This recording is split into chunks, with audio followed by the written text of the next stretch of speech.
As for my dress, we saved some of the leftover fabric from my dress alterations. My husband took that to my parents' place. My sister still lives with them, and showed them as proof he'd ruined the dress, then said he had to go back to me as I was raging and he needed to calm me down. He told them he'd see them at the wedding. We made sure to keep our real security hidden initially. As the guests and my parents arrived, they only saw a woman with a list of names to check. Only after my parents had settled in did we bring out the actual security, a guy who looked like a bodyguard. We instructed him not to let my sister in and promised a generous tip if he kept our instructions confidential. Soon, the moment arrived.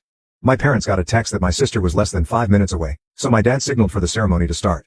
My bridesmaids had been prepped to follow his lead, so they did without checking with me. After they all took their places, my dad stood at the entrance, waiting for me. During this, a friend not in the wedding party texted me to get ready, to avoid suspicion if my husband or bridesmaids started texting. This friend, my husband's ally, was as eager to stir drama as he was and didn't mind not being a bridesmaid. As soon as my dad took his position, the bridal song began. The doors opened and I entered. My dad was shocked to see me. He tried to look behind me but couldn't see the venue entrance from where we were, so he had no idea what had happened to my sister. Then his phone rang. I saw the caller ID, and it was her. He left me with a mumbled, "Something came up." Gasps and confusion filled the room. The friend on the plan loudly asked what happened. I lied and said tearfully, "He told me it wasn't supposed to be me there." My husband and I had agreed that if my dad abandoned me, I should say that to make him look as bad as possible. The tears weren't just acting.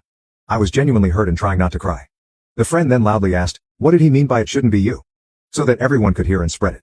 Then she said, "I will go and check," and ran off.